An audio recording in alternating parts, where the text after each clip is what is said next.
And you missed my colleague from the NFL Network, Ian Rappaport, tweeting out what appeared to be an endgame scenario for the Antonio Brown saga in Pittsburgh. That the Steelers and Bills were working on a deal, and it was close. Didn't say it was done, didn't say it was likely, didn't say it was going to happen. It was infused with the language that one sees from an information man or a woman in the National Football League business or any sports business. But the idea that the Steelers were down the road with the Bills was just an absolute shocker, one would think, for the Brown camp.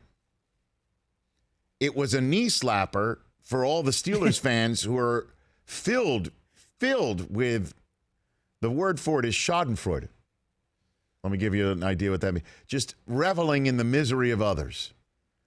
It is an affront to those who live in Western New York. Correct. And love the Bills. Big time. And are one of the most passionate fan bases in all of the National Football League. Buffalo is a great city. Jim Kelly will pound the table for that part of the country. You know, it's kind of an affront that it's viewed as the NFL's Siberia. And those of us from downstate in New York view it as New York Siberia. Let's be very honest. Right, Mikey? You're from New Jersey. It's up there. Chilly and kind of windy. It is chilly and kind of windy in Buffalo. I'm sorry. That's what I was. Especially if you're a receiver who's used to being thrown to by a first ballot Hall of Famer, which Josh Allen currently is not. And this plays into the sense of be careful what you wish for. At the Sloan Conference in your old neck of the woods in the New England this past weekend, Larry Fitzgerald was there. Yep. He came out and said, essentially, he doesn't know how good he has it right now, Antonio Brown. Got it good, man. Okay. You got Big Ben throwing to you.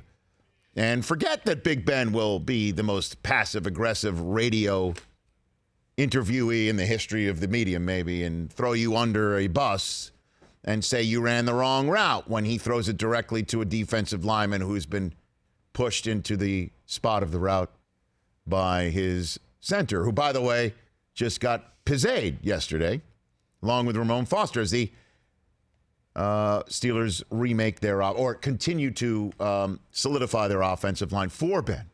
So he can find, wait for it, maybe, just maybe, Antonio Brown this fall.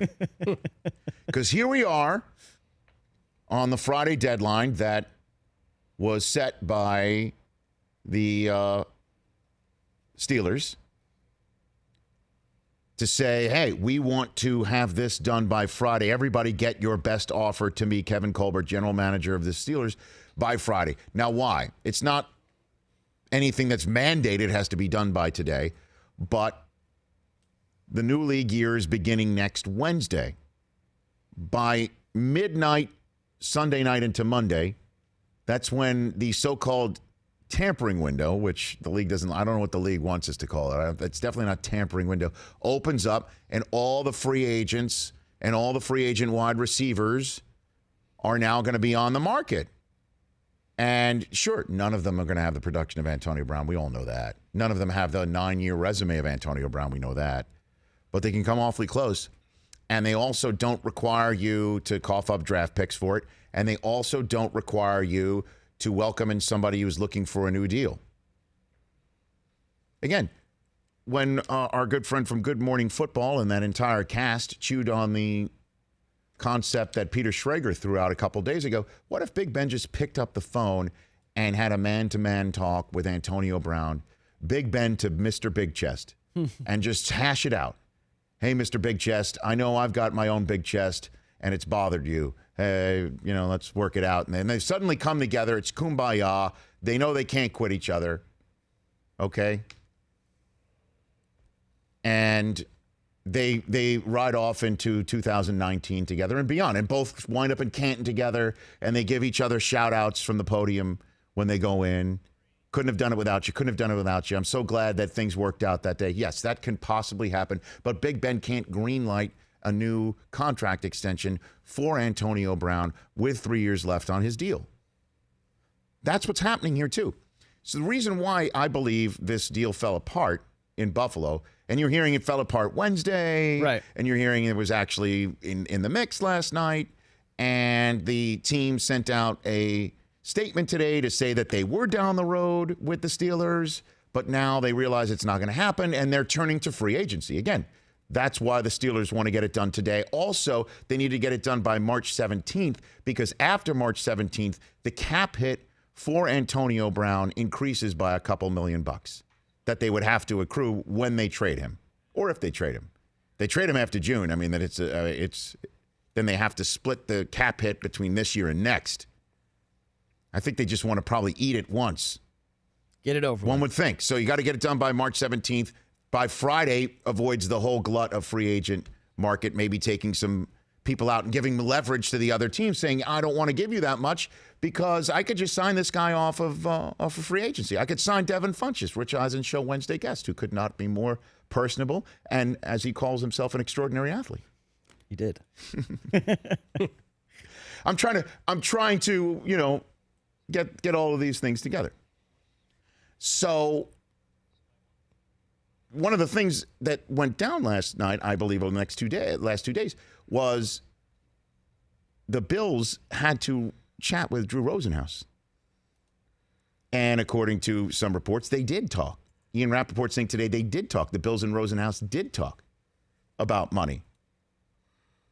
So I don't know why, but the fact that maybe the money didn't work out or the compensation didn't work out or whatever, but that led to 2 words to be posted by Antonio Brown last night amidst the entire social media landscape going like wildfire amongst those who are excited about him going to Buffalo because you're either a Bills fan or excited about him going to Buffalo because you think that that is the worst possible destination for Antonio Brown to have wanted to go to, and you couldn't hope for Mr. Big Chest to just take it on the chin in that regard, or even more, or whatever your reasoning. It was just put everywhere.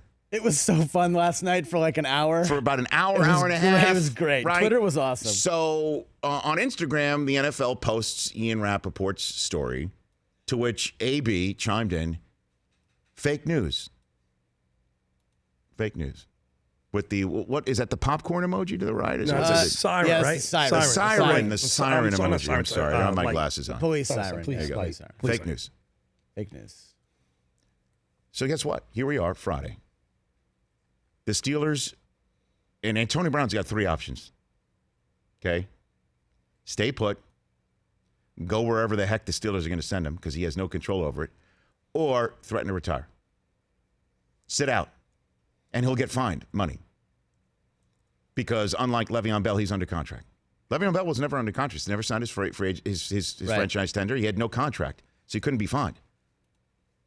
So those are the 3 options. And that's his only option if he's being sent to a team that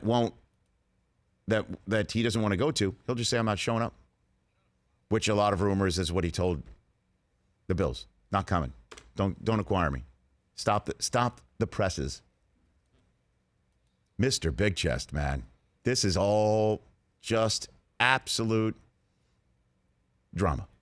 Delicious drama. It's great. And it's a combination of him not wanting to go back there, him being sick and tired of Big Ben, a combination of wanting a new deal. He wants more money. The Rich Eisen Show, weekdays at noon Eastern on Audience.